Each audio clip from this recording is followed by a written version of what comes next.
Hey everybody, welcome back. We're going to just go over a few engines and then we're going to get into some Tappets in a little bit, but let's go over some engines. This is the Americar engine, 442. It's just about finished.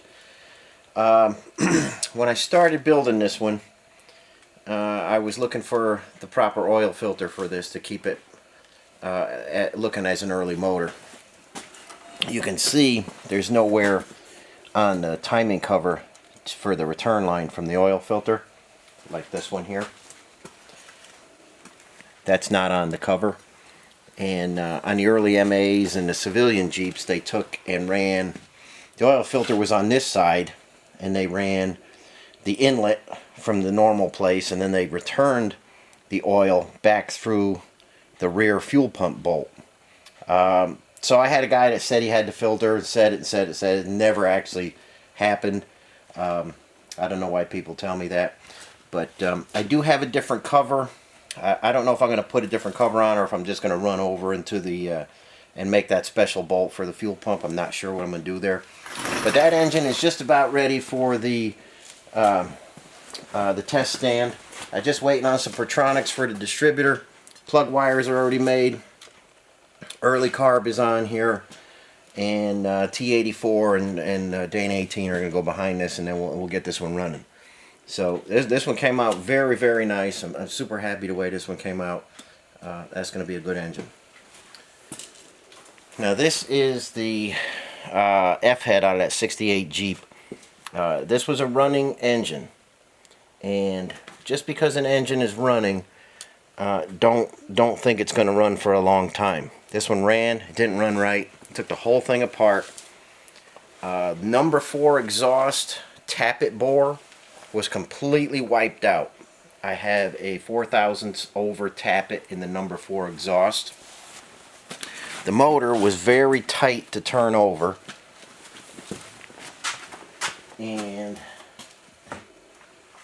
this is an L-head cam, but this is how a cam is set up in the front. You got this spacer here. And then you got your retainer. This bolts to the block. The spacer is always thicker than the retainer,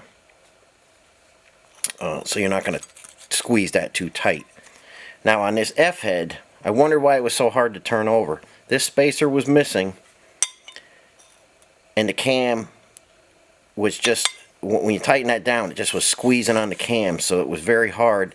And this is a new one, but it completely ate the back of the retainer out.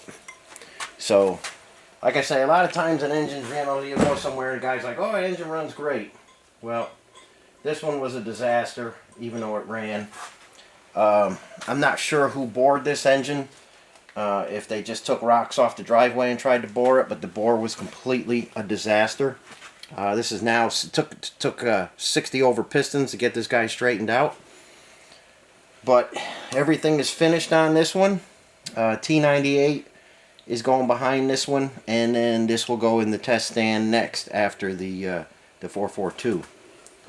So let's keep moving on for some other engines. Okay guys, here is that Chinese block. It's completely machined.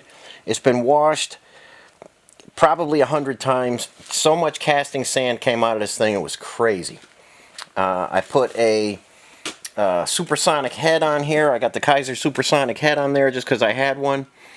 A new exhaust manifold and intake.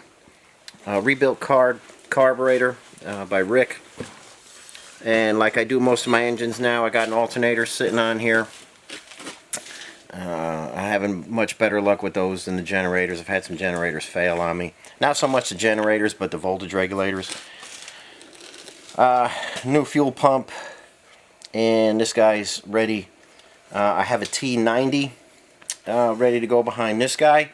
So this guy is third in line to go on the test stand, and I believe it's going to be a good engine.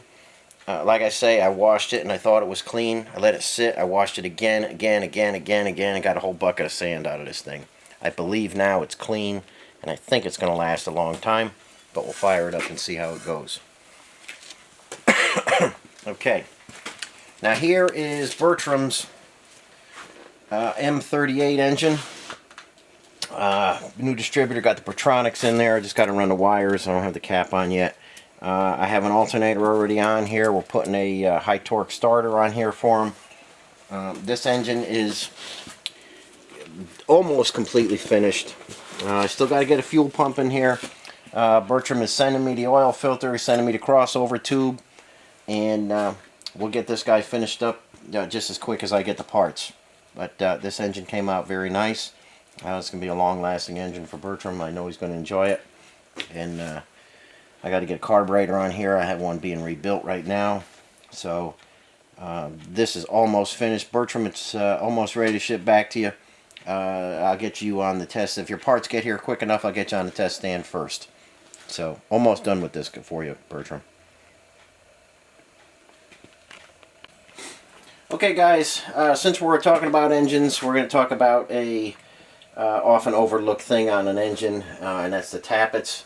I'm now set up and I'm grinding tappets, and I'm grinding the tappet adjuster screws now. This machine is a Brown & Sharp number 13 grinder, and this is a pretty universal type grinder. You know, I looked for a long time for a tappet grinder, and the money on those things is crazy when you could even find one. They're usually whipped out pretty good, and they need to be rebuilt anyway. So naturally, I found a different way to do it, and the tappets are often overlooked. I'm going to show you a worn out one. Let's see if Maria can focus in on this. This is a worn out tappet.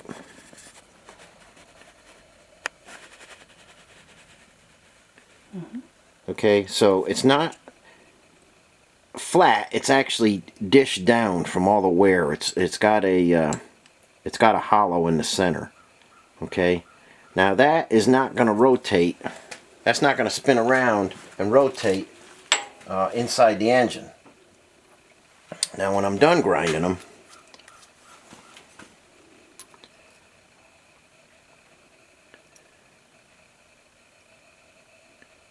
okay, that's got a, what that is a 1/2 degree angle.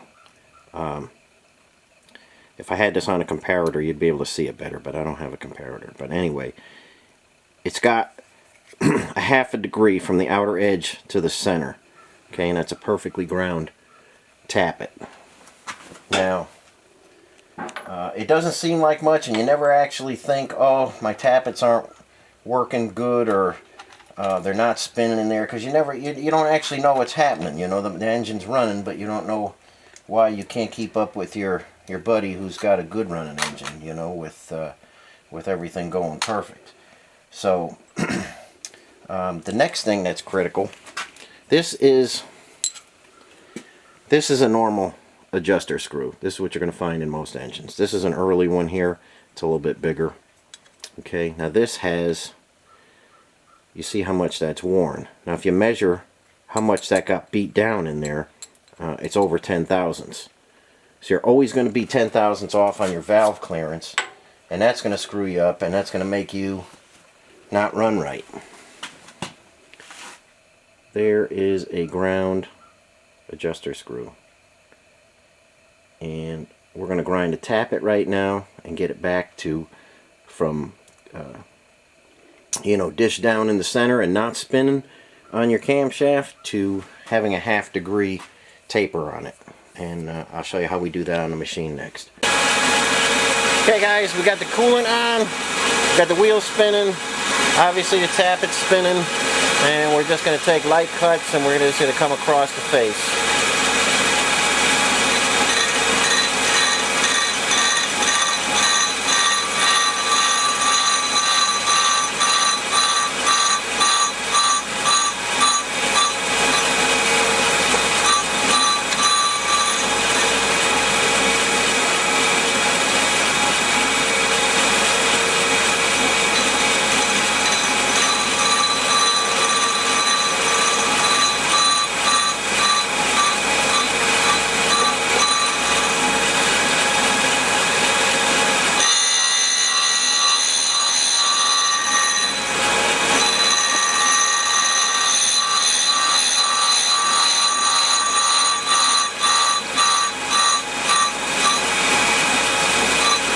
see how dished this one is there. We're not getting a full cut all the way through yet.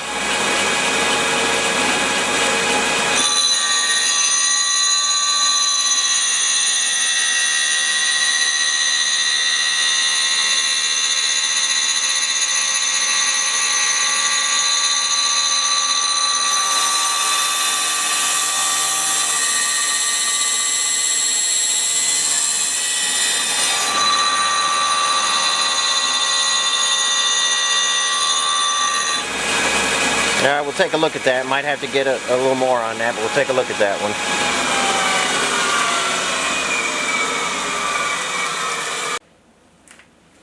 Okay guys, let's get this guy out of here, see how it was. This was a bad one.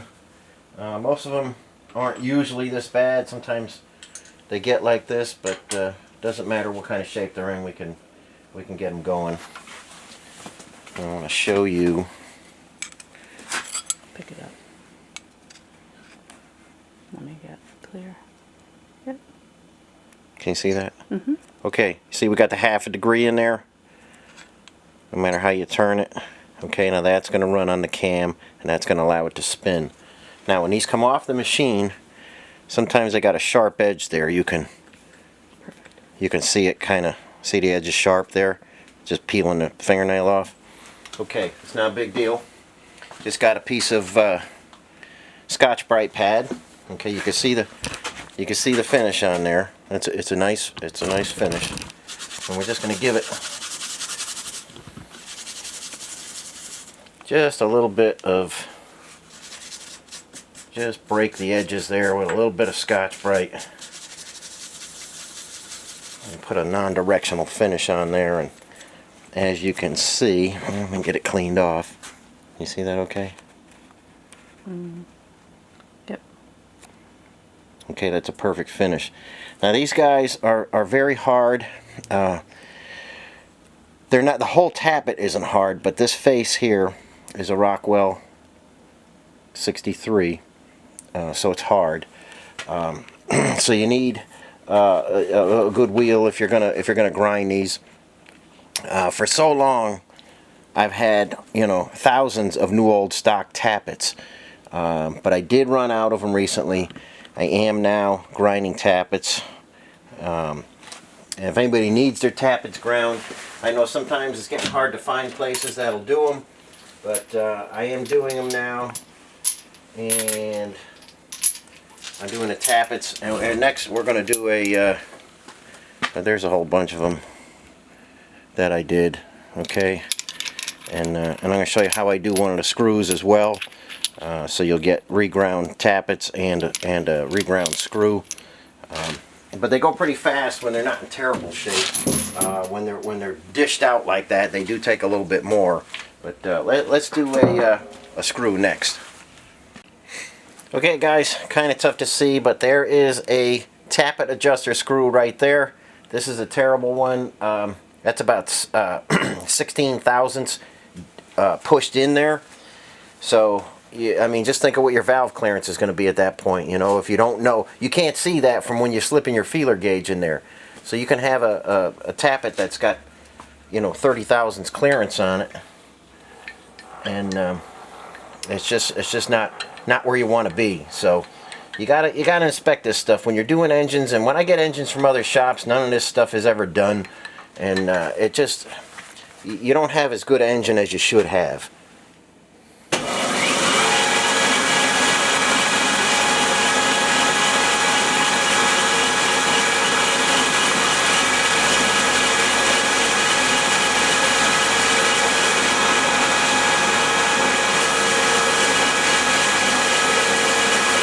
Going to touch off. It's hard to see with the water.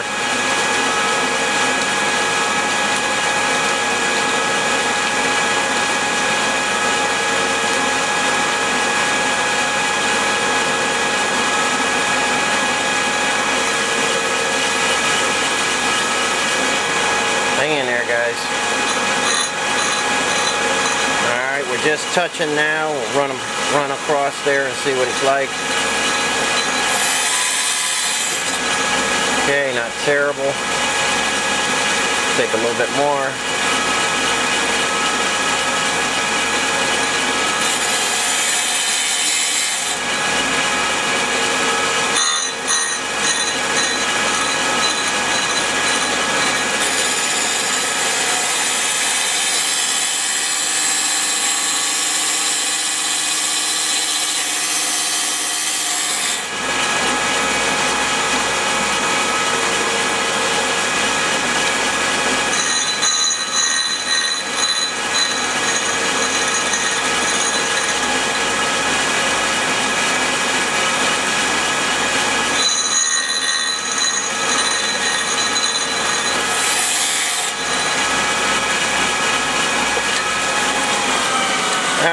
take a look at that guy and see what it came out like.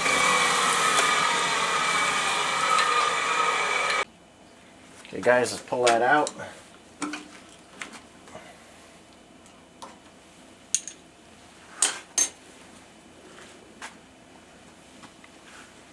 And I hope you can see that okay. Pick it up. Okay. Okay, now it's going to be hard to see, but that has a taper on it as well. Okay, now that your tappet's going to be turning, everything is going to be working properly. When you stick a feeler gauge in there now, you're riding right on the high spot, and you're going to adjust your valves just perfectly. When that feeler gauge goes in, you're not going to have a 16 thousandths pocket there that's going to screw up your valve adjustment and make you wonder why you're not running good. Okay, it happens in just about every single engine I take apart. These guys are just pushed in, the valve stem just beats the hell out of that, and then you can't get a good reading on that. So these need to be ground. There's some places that have new ones of these. You can use those, but I like regrinding the originals. And like I say, the tappets, it seems like almost every single engine needs reground tappets. Like I say, I had new old stock forever. I'm out of those now, so doing the next best thing and grinding the tappets. Okay guys, that's just another thing that makes an engine a very good engine. Okay, if you're not doing your own rebuild and putting new old stock tappets or something, and you have it out at a machine shop, make sure you can either look at your tappets or ask him if he's going to grind your tappets. Very rarely do they come out of engines and still have the half-degree taper to them. Okay, anybody who has one of my engines know they're long-lasting. And they just run properly, and if you keep up with them in oil changes and stuff like that, they'll run forever. It literally is an epidemic what's coming from other shops right now, and I'm kind of slowing down just a little bit on engines right now. I'm trying to get going on Scott's Scrambler real strong, but it's just another thing that you want to be aware of is your tappets and your adjuster screws. It's absolutely critical.